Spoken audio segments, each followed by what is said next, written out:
It was accused number 3, Gadla, Umtoko, yourself, the driver of the vehicle, and another occupant.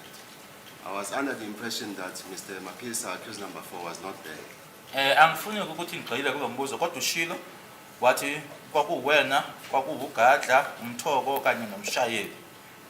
Kulokho ke mina ngase ngithatha ukuthi ke ngokusho kanjalo uMapisa wayengekho lapho. So shooting ngithi uMapisa wayengekho. I Ngithe angibakhumbuli abanye ababekhona. I said I can't remember the others who were there. I also posed the question yesterday that the person who is standing behind the vehicle, as you can see there in that page, 47 of Exhibit S, the person wearing a cap is accused number 4, Mr. Mapisa. Ngithe kuwena ke nama ngishilo ke kuwena izolo ukuthi lo muntu loyana ome lapha yana ogqoka ikepusi uMapisa. Do you remember that? Yakhumbula? I remember. How did he arrive there? Ufike kanjani lapha ya? Angikwazi ukumphendulela ukuthi ngazi ukuthi ufike kanjani. Ngizwe ngawo ukuthi uye loya. I cannot answer on his behalf and say how did he get there. I heard it from you that that was him. Let us leave it there. I will now proceed with my cross-examination. I'll go to your affidavit, the manuscript statement that you made on the 31st of May 2023.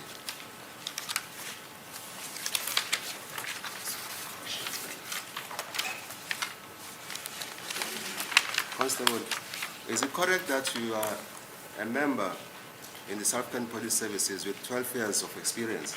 Kuyiqiniso ukuthi uyilunga lesiphoyisa futhi uneminyaka ewu12. Yebo. That's correct. Is it correct, Constable, that you obtained training at the beginning of your service in the South African Police Service? Kuyiqiniso ukuthi ke ngaphambilini kokuthi uqale ukusebenza emaphoyiseni waqeqeshwa. Yebo. That's correct.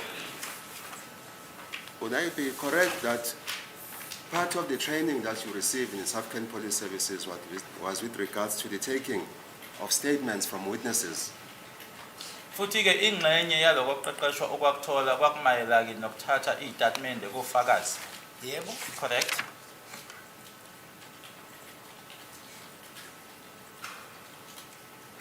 Is it correct that after the statement was obtained on the 31st of May 2023, you took an oath? Nokuthi ke kamuva kokuthi sesithathiwe ke istatement nge31 zika May 2023 wathatha isifungo. Yebo. Yes. Constable, what is the significance of taking an oath after a statement has been obtained? Kuyini ukubaluleka kokuthatha isifungo kamuva kokuthi wenze istatement? Kuqinisekisa ukuthi engushoyo kuyiqiniso. Is to confirm that what I'm saying is the truth.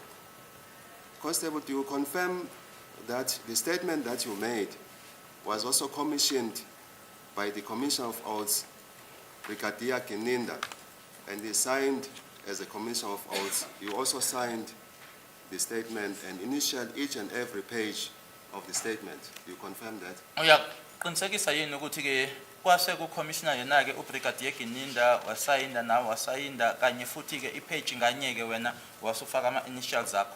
Yebo. Yes. You also confirmed, Constable, that the statement which was read into the record by my colleague, Mr. Ramsepele, is a statement that was obtained by Brigadier Kininda on the 31st of May 2023 at 1300 hours. Nokuthi ke istatement lesi esifundwe noma esasifundwe uyena ke uMr. Ramsepele ukuthi isona ke lesisatho uyena uBrigadier Kininda nge31 zika May 2023 ngo1 isikhathi. Yebo. Yes. Constable, I'm not going to go through the statement, but I'm going to go to the relevant parts, which are going to form part of my cross-examination. Hence, the statement was read to you and you understood the contents of the statement. I'm going to start with my cross-examination.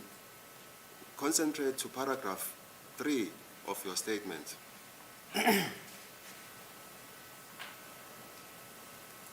Constable, is it correct that on paragraph 3 of your statement,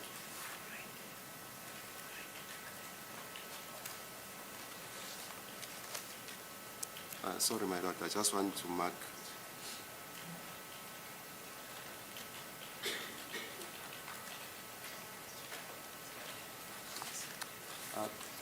My lord, with the leave of the court, I'll make a request that the statement by the witness, Constable Senzo Meyiwa, be handed in as an exhibit. So please, my lord, we can mark it exhibit AA. Okay. AA.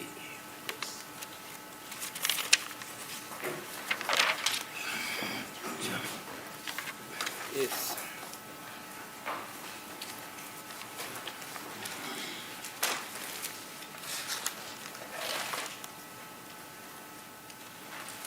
I'm not going to go through the whole paragraph, but I'll start reading from paragraph 8. From line 8, I'm sorry, my lord, line 8 of paragraph 3 of exhibit AA. I'm sorry. It reads as follows, and I quote, Kwabeni did the introduction as we have all grown up and could not recognize each other. He introduced Carlos, who is known to me as Gadla, whose real name is Mtobisi Mncube, and also referred to him as Butelezi Boy. Ngani Sifiso Zungu Ntuli, Mafika Bongani Ntanzi, Mthokoziseni Maphisa. I did not need the introduction of Mziwa Ukhulela Sibiya. Carlos, also known as Gadla, whose real name is Mtobisi Mncube, and we refer to him at times as Butelezi Boy and Sinako Sibiya because I'm used to them and we see each other more often. Close quotation.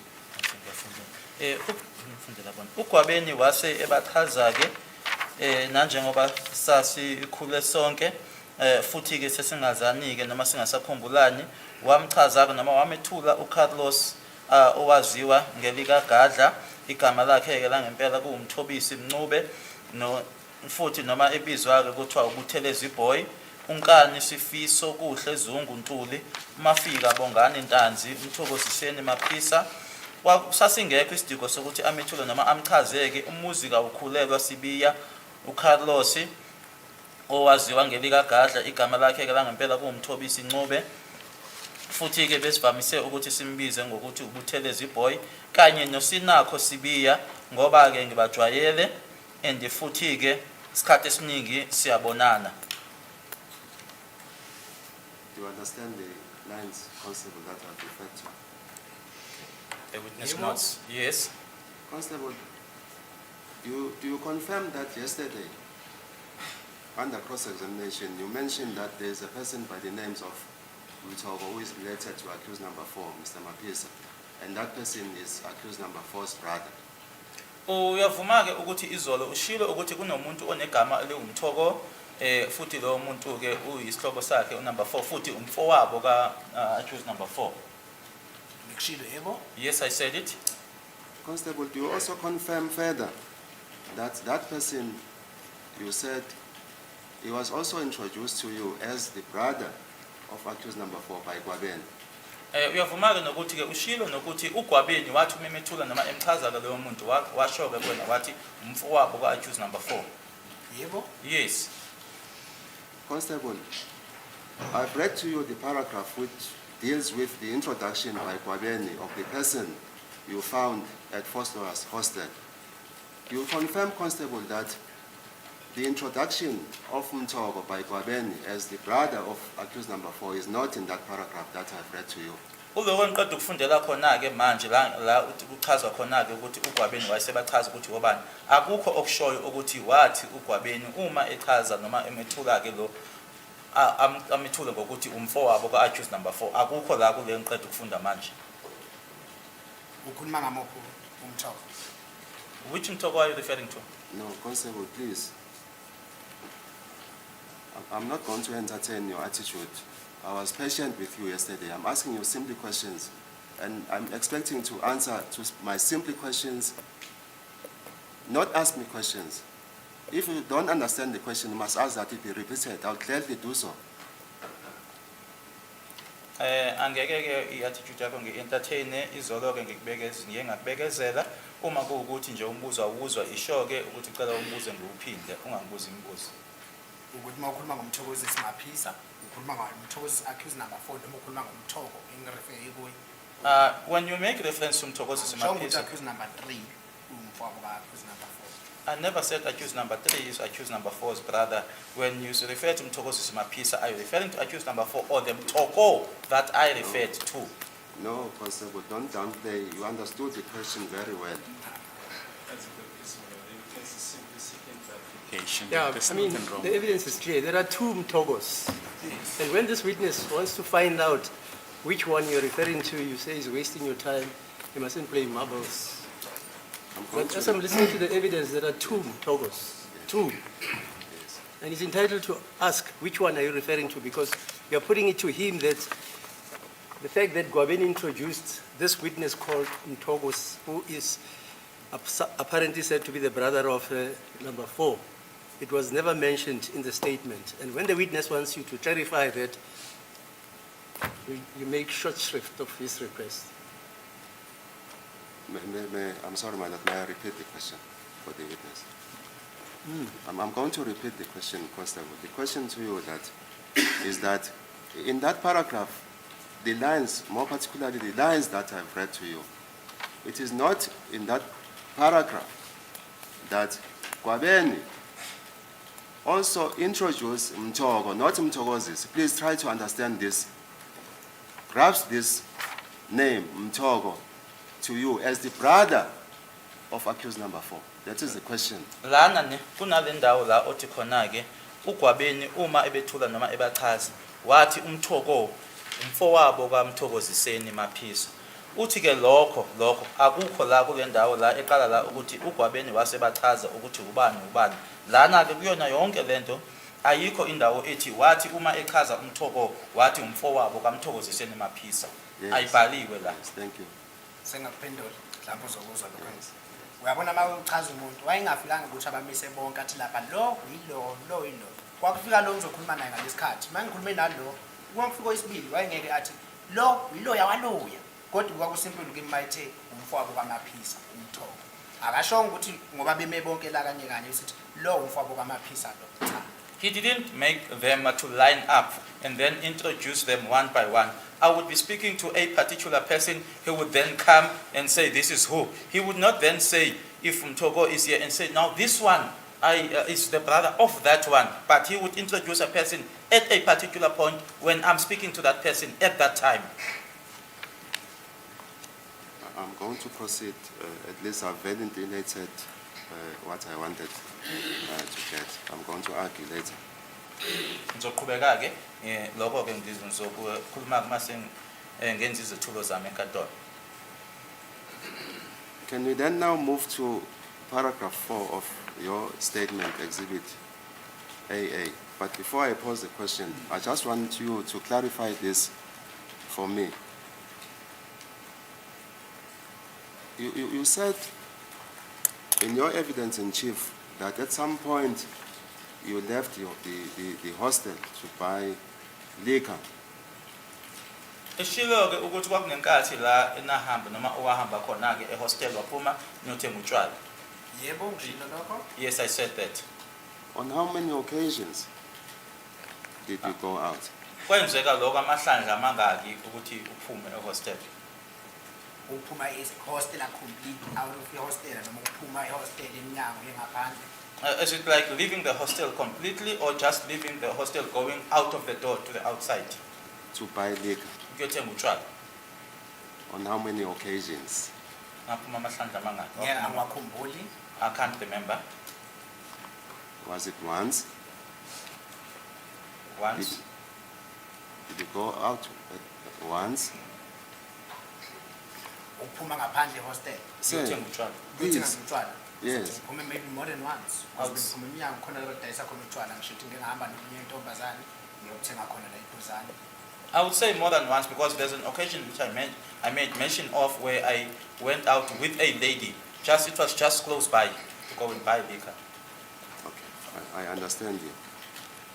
So there was another occasion where you went out using, as you said initially, the Uno motor vehicle, which later you then said it was, you did not pay much attention to the description of the motor vehicle, but you cannot dispute if it was a VW Polo Playa. There was another occasion. You confirm that?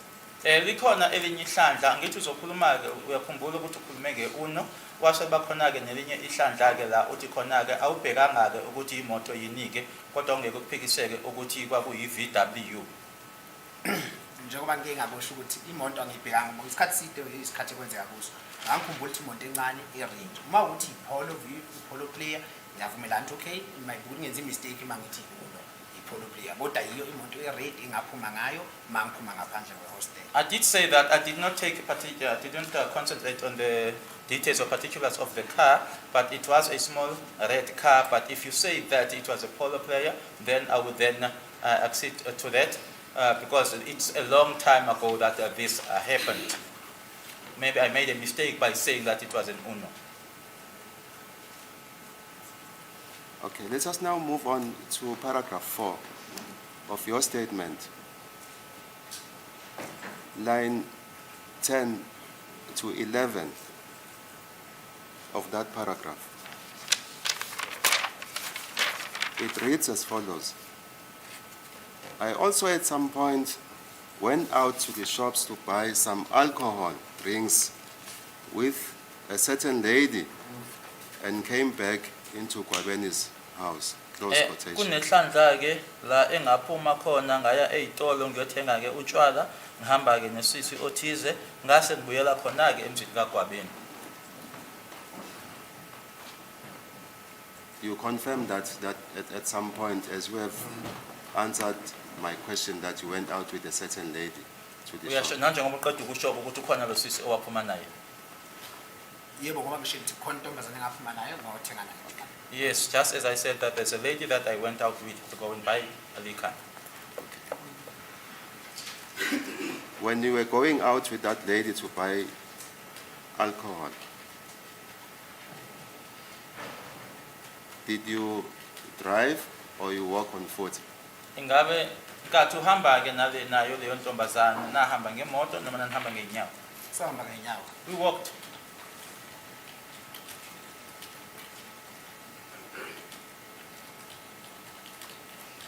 Constable,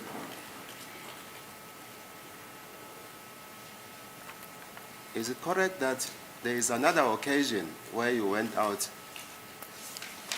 in a vehicle where you told this court in your evidence in chief that Gadla, who is accused number 3 before court, Mtogo, yourself, the driver of the vehicle you were traveling in, and another occupant, you went out to buy alcohol at Top Spa?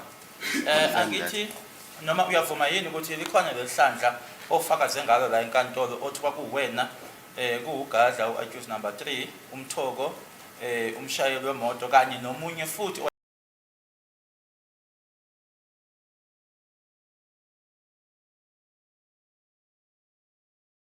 khona emotweni la enaya khona kwa Spa name Mthoko. When I previously said that I cannot remember whether Mthoko was there or not. I don't know whether now you want me to say yes or no.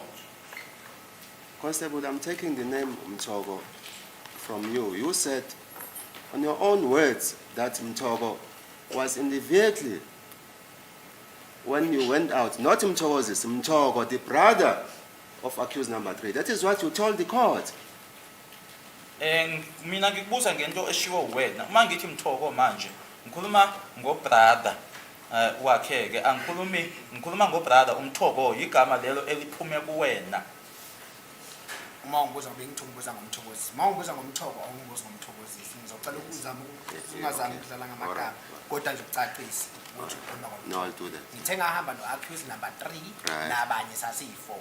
ngiyazi ukuthi mangikhumbula kahle nomthoko wayekhona omunye kodwa hayi accused number Okay. 4. I would also like you to be very clear and not play with words. There's mtoko, there's mtokozisi. So you also need to be clear. I did say that it was myself. Accused number 3, mtoko was also there and others as well. Okay.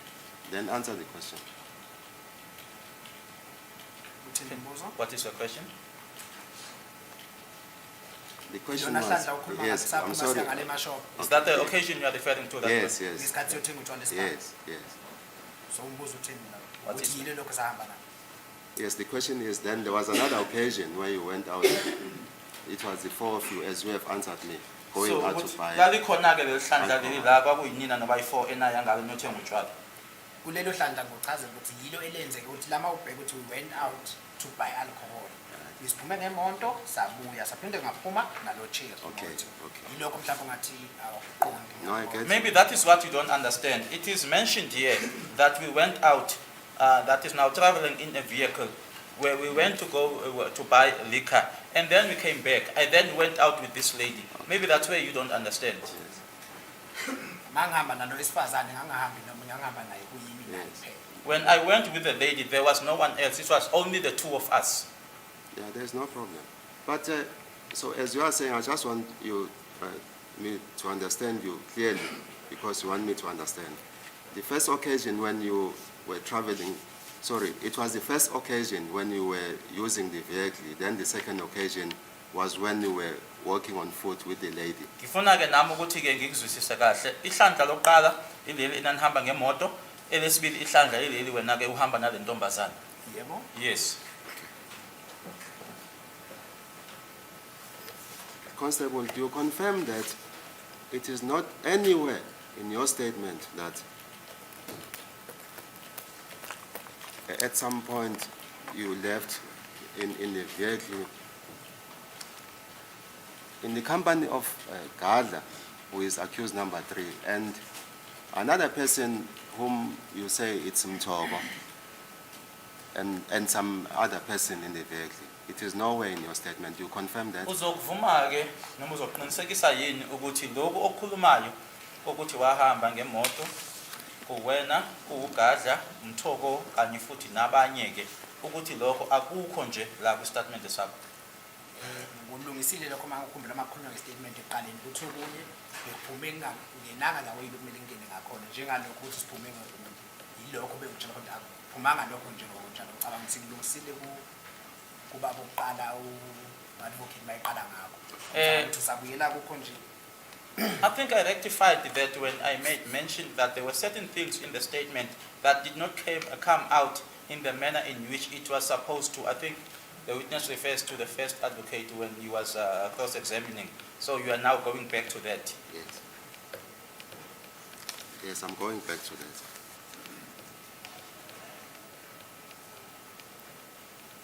As you said in your own words, from the inception of my cross-examination, you did not alert the brigadier that there are some parts which were left out in your statement.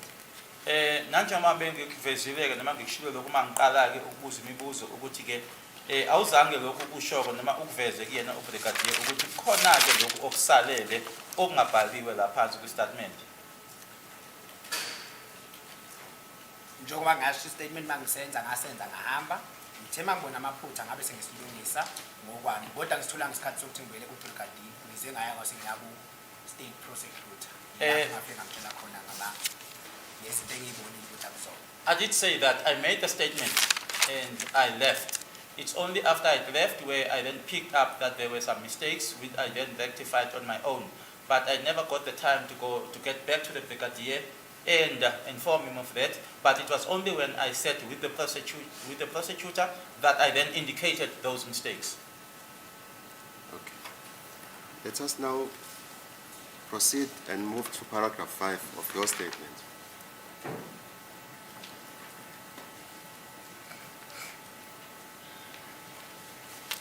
Is it correct that I'm going to read from paragraph 1 to 3 of paragraph 5 of your statement, which reads as follows. Around 9 p.m., On the very same day, I noticed Moses Spear, Mafika, open bracket, Sandiso, Ntanzi, close bracket, and Gani, open bracket, Sifiso Kuhle, Zungu, Ntuli, walking after each other to Kwabeni's bedroom, coming from outside, close quotation. Ngabo 9 ebusuku ngalelo langa lelo ngabona ke umuzi Sibiya umafika Sandiso Ntanzi unkani Sifiso Kuhle Zungu Ntuli behamba ke omunye emuva komunye belandelelana beyongena ekamereni lika Gwabeni bebuya ngaphandle. That is what is contained in that paragraph from line 1 to 3 to confirm that. Yiloko okubhaliwe lapha yana uyaconfirma lokho. Siphinde silungise le ndaba. Yes, do you confirm that? We are confirming Okubhaliwe. Yes. okubhaliwe that Okubonayo. Yes. the which is written which you see, okay? Is it also correct that this which is contained there is not consistent with what you told the court in your evidence in chief? Hence, you told this court that the persons that you saw entering Kwabeni's bedroom following each other was accused numbers 1, 2, and 3. Do you confirm that? Futhi ke nanjengoba ushilo ukuthi lokhu obhalwe lana ayisikona noma akusikona lokhu akuhambelani nalokhu wena okushoyo ingakho ke usutshela inkantolo ukuthi wena abantu ababona belandelelana kwaku number 1, number 2 no number 3. Abantu abangena endlini belandelana accused number 1, 2, 3. The people that entered the house following each other were accused number 1, 2 and 3. Yes. Yebo. Accused number 4 and 5 bangene after. Abanguthi ngulungisile lokho ukuthi igama kankani elingene lapha. Accused number 4 and 5 came in afterwards. I think that I then mentioned that Nkani's name is the one that then got inserted there or written there.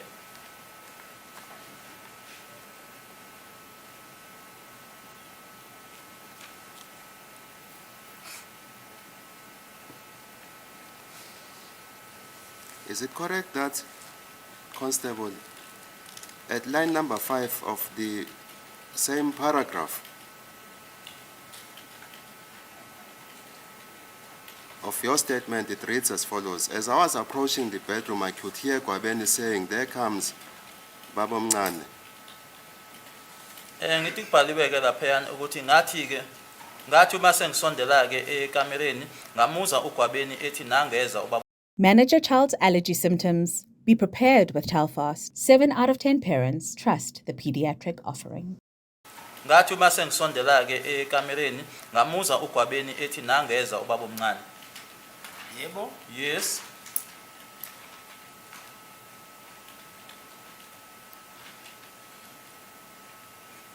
How did you know, Constable, that that person who was saying that there comes Baba Mncane was Kwabeni? Ukwazi kanjani lokho ukuthi loyo owathi nami baba emncaneza uGwabeni? Njengoba ngibiza ngoba omncane. As he's calling me baba omncane or uncle. I mean, you had not yet entered the bedroom.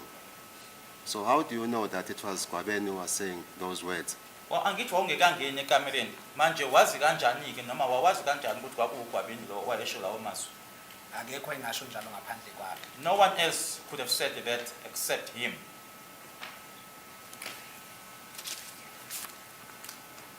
Constable,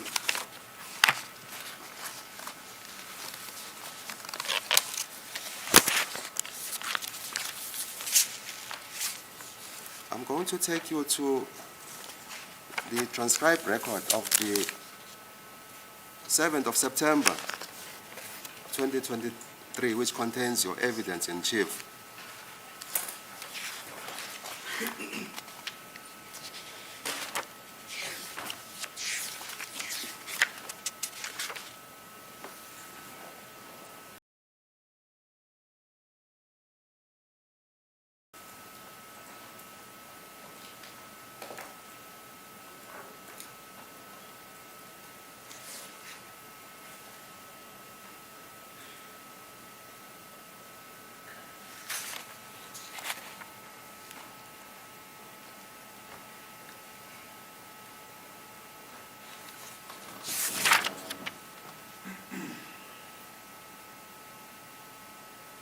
I'm sorry, my lord, at page 19, not at page 20. Right? Yeah, it's at page 19, I'm sorry, at page 19. Line 10 to 13.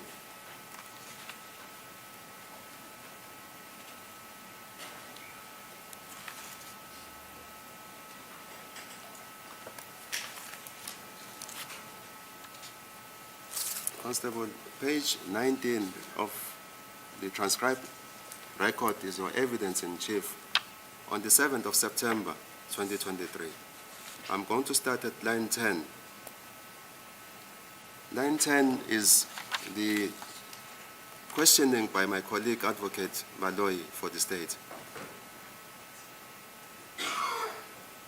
Are you following, Constable? Yes, we are there. Okay, Yeah, thank now. you. We are there. Okay, it is also on the screen there. Quality. It reads as follows, and I quote, "Yes, what made you suspicious, Mr. Zungu, which is yourself?"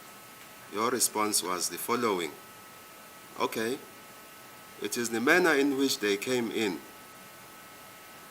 They then went to Kwabeni's room, and as I walked in, or as I came into the room, others said, 'Here is the uncle.'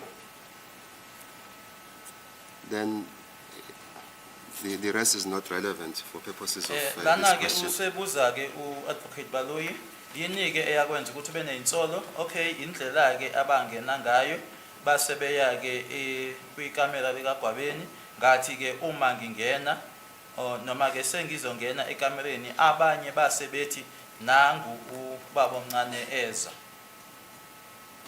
nangu ubaba omncane. Who were the others who said, "Here is the uncle"?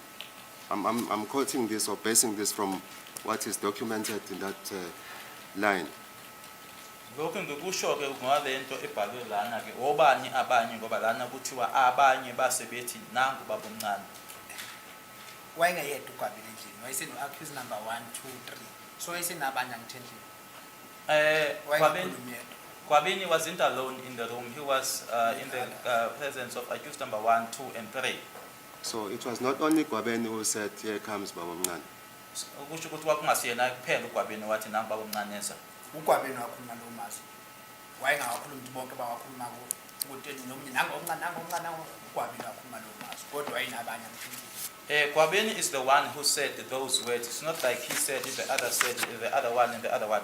But the thing is, he was with other people in the room.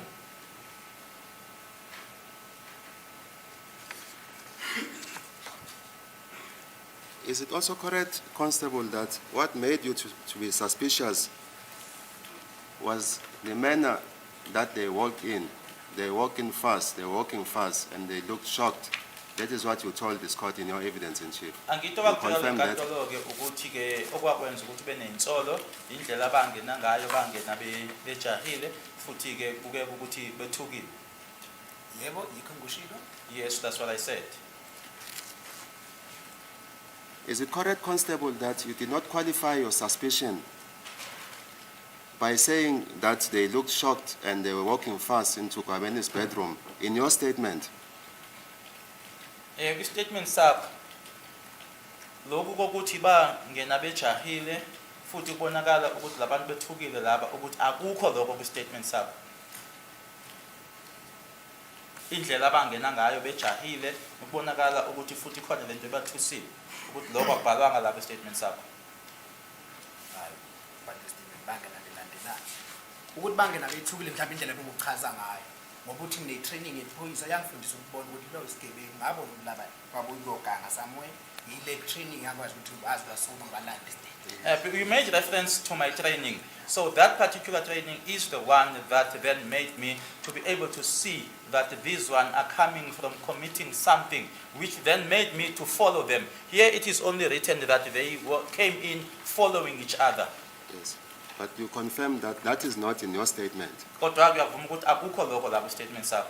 Lana kubhalwe nje kuphela ukuthi bangena belandelana ukuthi babethukile babejahile akubhaliwe lapha.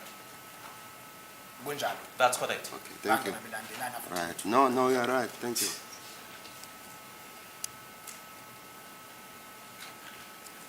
In the very same paragraph, Constable, you told this court that you smell your firearm, the service fire or pistol, yes, a 9mm, the Z88, Ushilo ukuthi which isiphambano belongs sakho, to the state. wathi uma usithatha ke wasinuka. Yebo. Yes. You are also suspicious that it might have been used in the commission of the offense. Uney'nsolo zokuthi kwangenzeka ukuthi naso sasetshenziswa ubugebengu. Nangisola zona lezo nsolo. I had those suspicions exactly. Did you also smell the .38 revolver? I-revolver i.38 wayinuka nayo? No. No. Did you smell the 9mm pistol that you said it was allegedly in possession of accused number 3? This? No. Why not? I didn't smell it. Why not? Why kwamele ngikwenze lokho ngoba ungesizo lesami? Why was I supposed to do that? Because it didn't belong to me.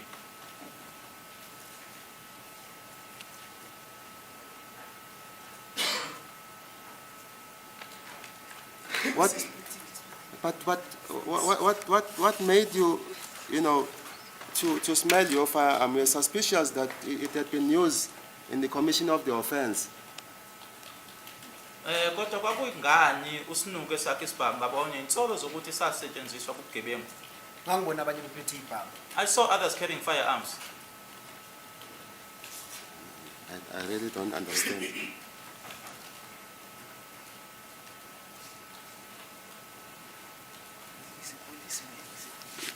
You are also a policeman in the South African Police Services, Constable. There is a privilege.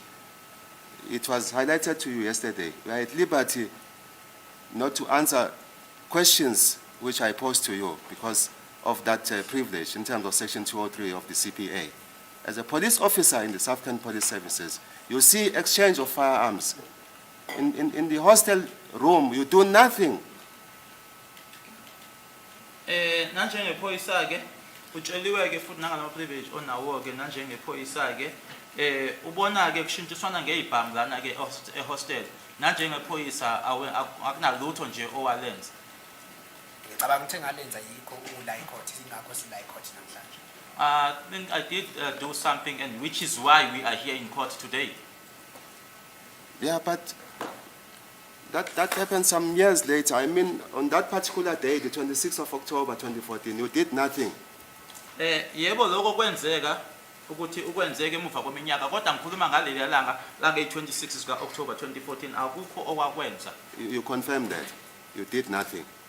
Uyaqinisekisa lokho ukuthi awukho okwakwenza ngaleli langa. Kwangamele ngikwenze ngalelo langa, kwamele ngikwenze mase kunesikhathi esi-right njengaso lesi. I wasn't supposed to do it at that time. I had to do it at the right time, just like this one.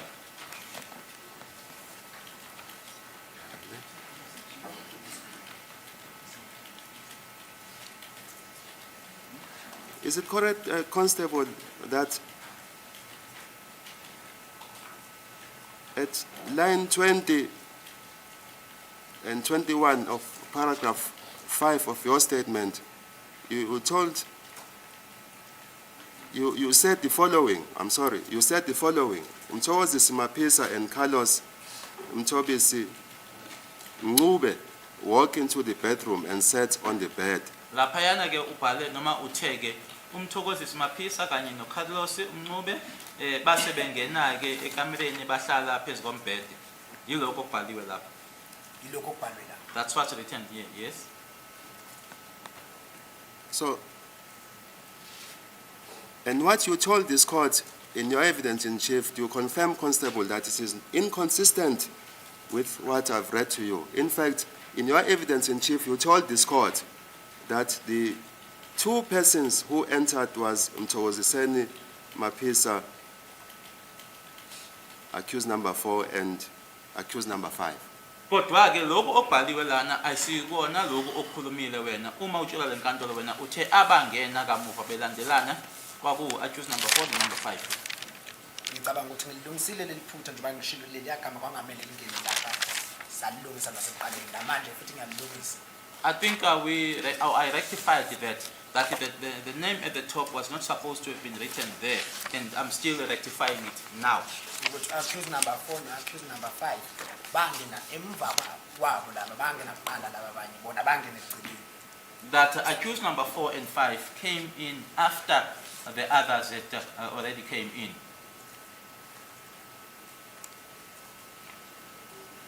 Yesterday, Constable, when you were being questioned or cross-examined by my colleague, Advocate Nisi, you told this court that there was a newspaper article that you saw, and in that article there was an identity kit which was depicted there. You confirm that? Ushilo ke zolo mkathu ubuzwa uyena ke Advocate Nisi ukuthi kwakho ke le newspaper, kule newspaper kwakho le identity kit eyayilapha. Ukuthi kushilo lokho. Yes. Yeah, kushilo. Yes, I did. What was the newspaper? Yiphi le newspaper le? Noma ngengikhumbula ukuthi yona yiphi ngoba mangikhumbula ngafuna ukufunda ku-newspaper eyi-1 kodwa nabo Citizen ngayibona.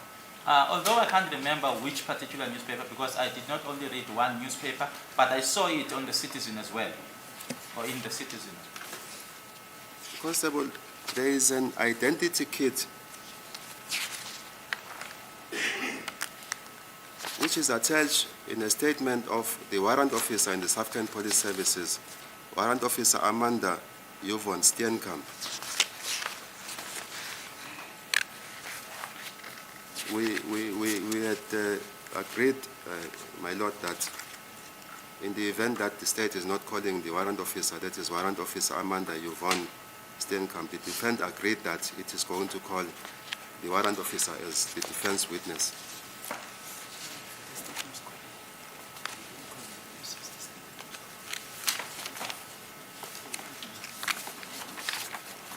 Warrant officer, I'm just going to show you the identity kit, which is relevant.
Constable, there is an identity kit which is attached.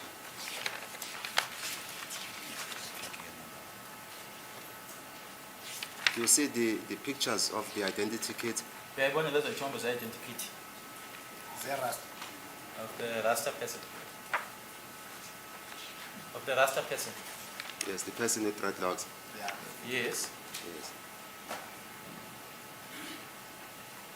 Constable, since you had told this court about the newspaper article where you saw the identity kit, is that the identity kit that you saw on the newspaper article? Iyona le wayibona kwi-newspaper article. Kodwa engahambi iyi-1 ehamba iyi-2. Yes, but it was not only one of them, there were two.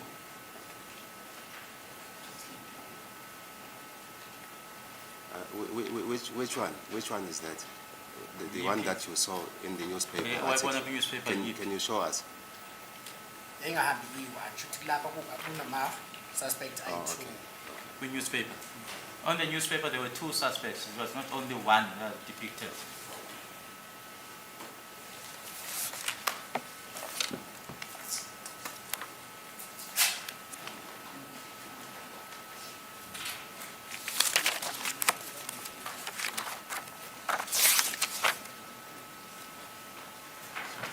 Constable, I'll then move forward with my cross-examination. You can keep that identity kit for a moment. I'll go to page 33 of your evidence in chief of the 7th of September 2023. I'll start reading for purposes of my cross-examination at line number 8.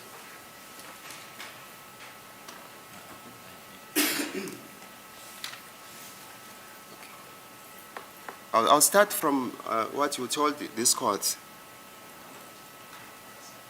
by yourself, Mr. Zungu, and the manner in which I look at Gadla with dreadlocks in the photo that I could open. They were not tightened, my lord.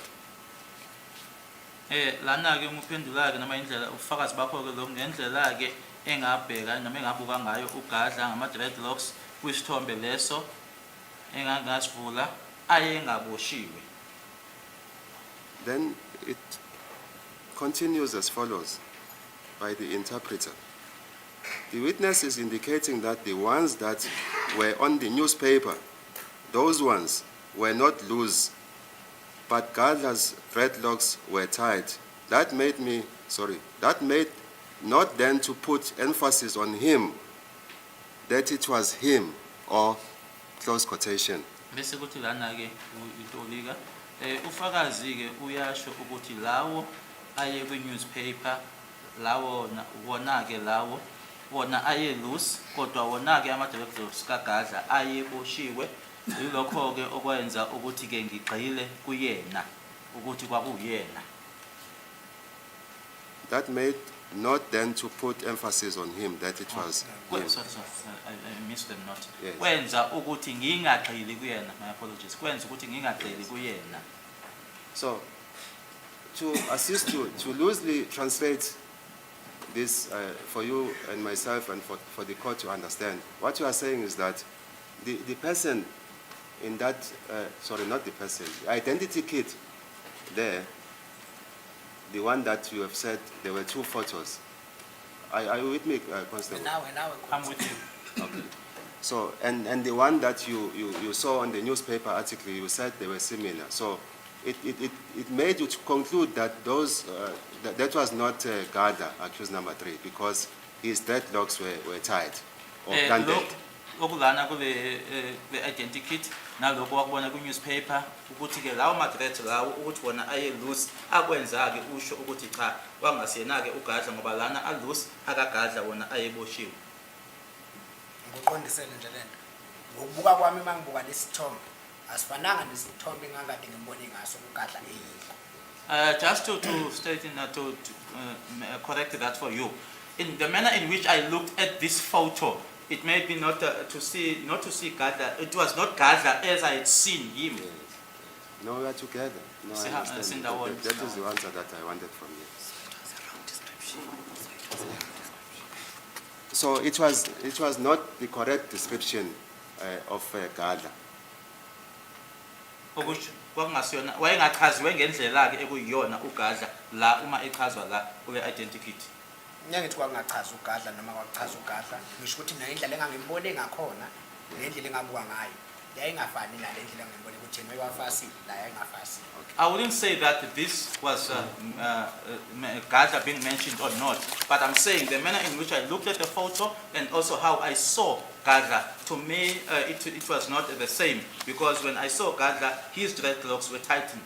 All right. No, I understand you. The next chapter that I want to go through is that you told this court that you also learned that there was somebody or a person who had been arrested. You remember that? Uyakhumbula utshela lenkantolo ukuthi wase uzwa ke ukuthi kwakunomuntu owaboshwa. Yebo. Yes. When did you learn about that? When did that come to your ears? Wakuzwa nini lokho? Ngiyenze ngikhumbula ukuthi nini kodwa ngesikhathi indaba yahamba ngifunda newspaper ngathi uthi umuntu oboshiwe then ilokho engathi ngiyakwazi. I wouldn't say exactly when, but as time went on, the matter was being spoken about. I was also reading the newspaper. I then heard that someone had been arrested. Is it correct, Constable, that you also told this court on that subject of the arrest of that person that you also, or it came to your ears that that person had been released? Wase uzwake kamuva-ke ukuthi loyo muntu lowo beboshiwe usededeliwe. Yebo. Yes. I also wish to confirm, Constable, that there was a person by the name of Zamogwa Kembat who was arrested and he was later released. Ngiyafisa ukutshela ukuthi yebo khona-ke umuntu Zamokuhle. Yes, Zamokuhle Mbatha owayeboshiwe wase ededelwa-ke. Yebo. Yes. Constable, that person, that is Zamo Kuhlembata, there was an identification parade which was held or conducted on the 29th of October 2015 at Jeep Police Station.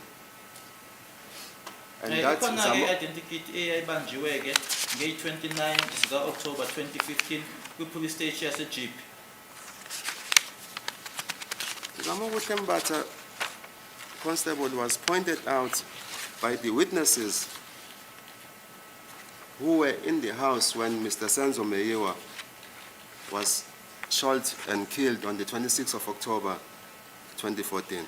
Wase kuthi-ke kuleyo parade leyo-ke eyayise-Jeep police station ngeyi-29 zika-October 2015 kwasekhonjwa yena-ke uZamokuhle Mbatha abantu ababekhona-ke endlini ngaleliya langa-ke uSenzo Meyiwa ashona ngalo. But I'm not concerned about that, Constable. Where I'm concerned at is your behavior, your attitude after that. You, Constable, again, this is going to haunt you now and again, because you, as a member in the South African Police Services, a person is arrested, we have information or knowledge about the person who were involved. You don't do nothing, Constable, for a case which would have been solved as early as back in 2014, you having this information, Constable.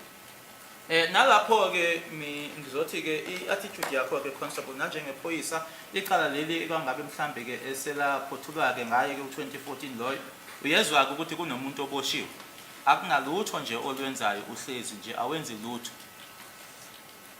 kodwa-ke uhlezi-ke nalolwazi-ke lokuthi uyazi ukuthi kwenzekani noma-ke une-information onayo mayelana naleli cala leli. Asilungise lapha. Uthekimi lapha sakwade kwenziwe i-identity parade eJohannesburg. Ngangekho kuleyo identity parade. And ngangengazi ukuthi bambopheleni futhi uboshwe ubani. Ngangeyona investigating officer. Okay. Let's correct this. You made mention of an ID parade that was held in Johannesburg. I wasn't part of that ID parade. Yes, there was someone arrested. I didn't know as to who arrested that person. Why was that person arrested? Yebo. Ngangengikwazi ukuthi ngiyoqambukela indabeni engafuni mina. Ngicabanga ukuthi amaphoyisa ayi-right ukuthi ezenze le-investigation yawo bese eza-ke ezofuna lolu lwazi engangenalo.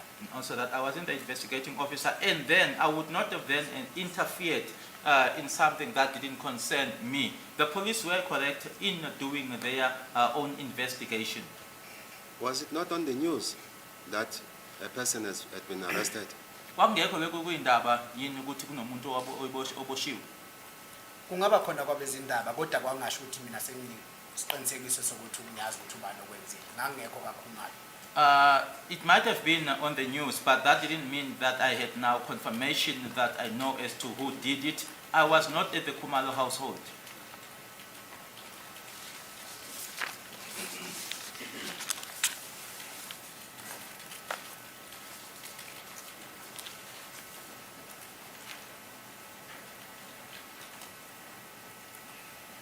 Constable, you also told this court that sometime during the year end of 2018-2019, you met General Leshabane. Ushilo-ke ukuthi phakathi kwa-2018-2019 wahlangana no General Leshabane. Yebo ngikushilo. Yes, I said it.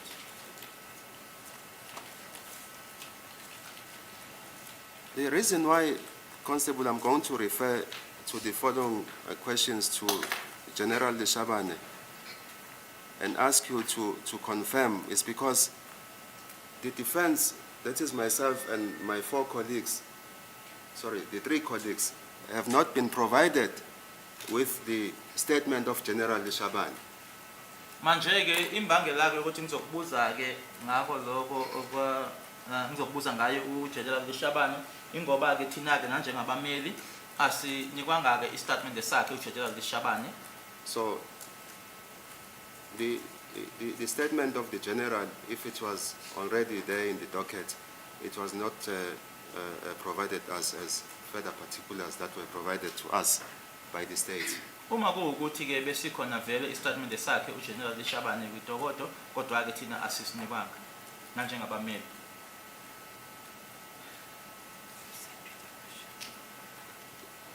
Constable, General, yes, I need to think and and phrase the question. Yeah, please. I heard you calling me. You thought I was calling you?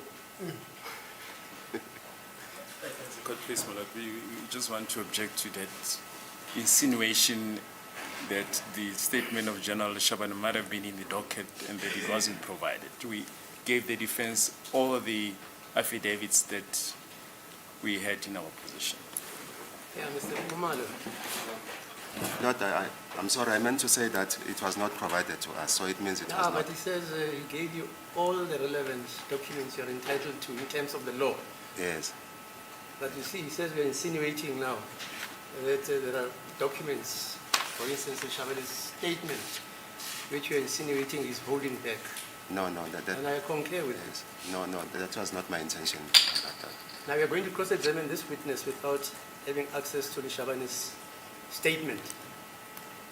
The defense said it is going to call the witness, that is the general. Yeah, that's the point I'm trying to understand.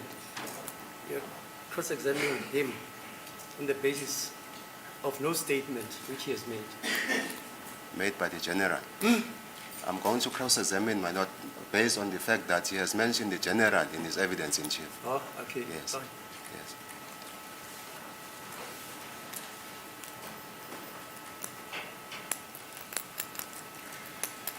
Constable, is it correct that at the meeting towards the end of 2018 or 2019, General Lishabane told you that, or informed you that he was going to conduct his own investigation and come back to you? Constable angithi kuyiqiniso ke ukuthi kulo mhlangano ke phakathi ku-2018-2019 uGeneral washo kuwena ukuthi uzokwenza iphenyo lakhe asebuyela kuwena. Yebo. Yes. Did he, that is the General Lishabane, come back to you? Wasebuyela kuwena? Yebo. Yes.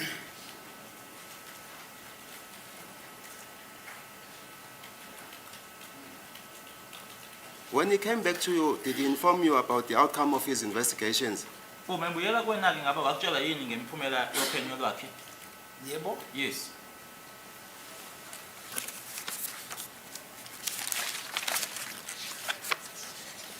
Let us go to page 41, Constable, of your evidence in chief. Of your evidence in chief on the 7th of September. Page 41.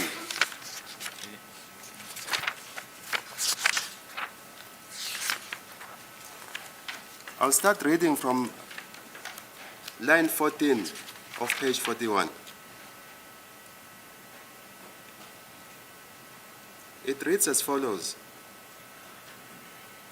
I'll start reading, Constable, from line 14. That is your response after we were asked by my colleague, Advocate Baloy.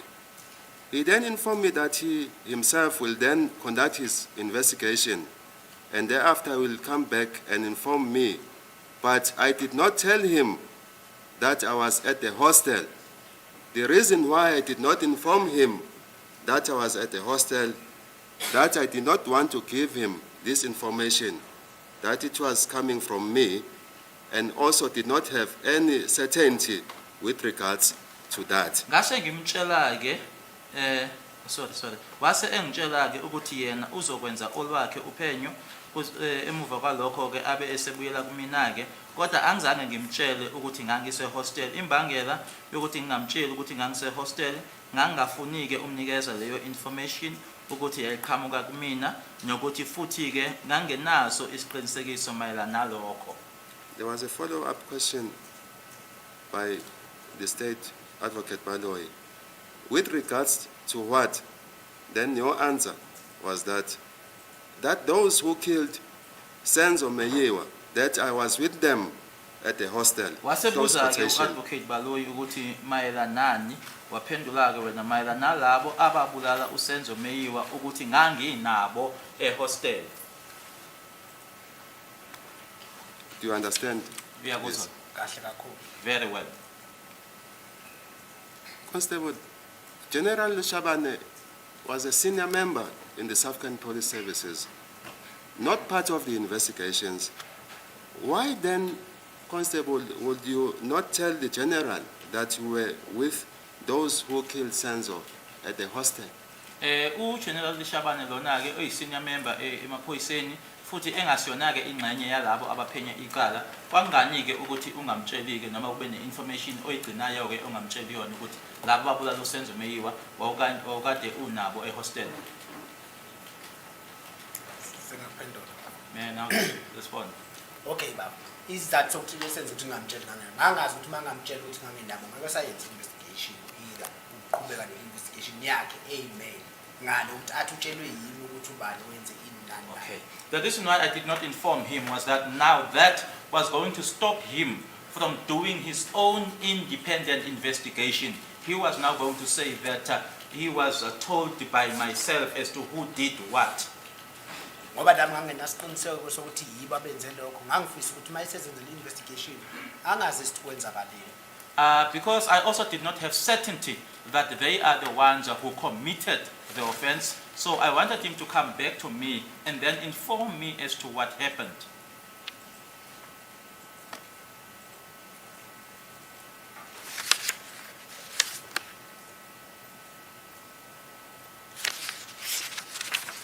Constable,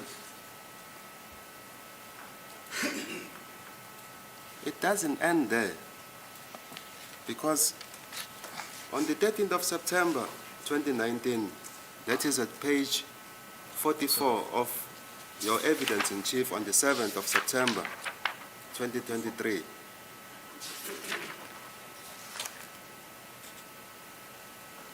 the following is said.